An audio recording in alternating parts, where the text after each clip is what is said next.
When Jim Boeheim called a full-court press in the second half, Syracuse fans thought he had temporarily lost his mind, so the Orange defense continued to give up easy layups whenever they broke it. But when the press worked, it sparked the SU offense, which scored a whopping 62 points in the second half, en route to an 86-79 win over rival Georgetown. There was a little point there where they rushed a layup and missed it, and then they missed a jumper, and then we got a couple steals, and that was what you're pressing for. Coach said, pressing gives us extra possessions on offense, and we were able to do that. We got a couple steals.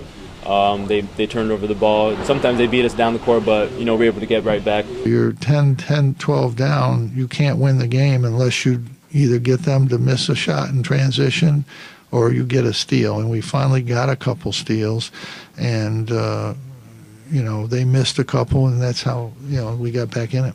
We don't expect this to go, just turnover after turnover. So sometimes we'll give up buckets and stuff. So it's kind of expected, but I think that just picked the pace up for the game and allowed us to open the court up and get in the lane a little bit. Sometimes you go for the press and just hope. It was one of those days. It was another tremendous chapter in the rivalry between Syracuse and Georgetown, and after the game, Coach Boeheim couldn't help but reminisce about the days of the old Big East. It was a lot like it used to be. No, just there wasn't any blood on the floor.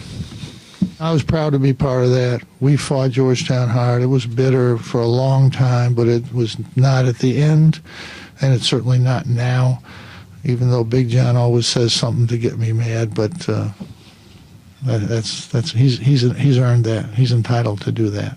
I watched the games, and I know they don't like him too much. That's all I can say. I always kid John. Big John liked to come to Syracuse. He loved that game more than anything. He loved it the most when they threw him out, I think. But there's a lot of memories there. It'll never be duplicated in any league in my mind. I know North Carolina and Duke have had that, and I give that.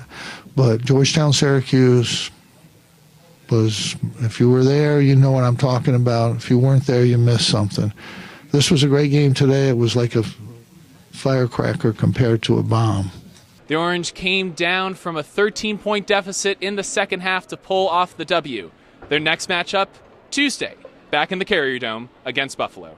Reporting from Capital One Arena in Washington, Chris Thomsen, Citrus TV.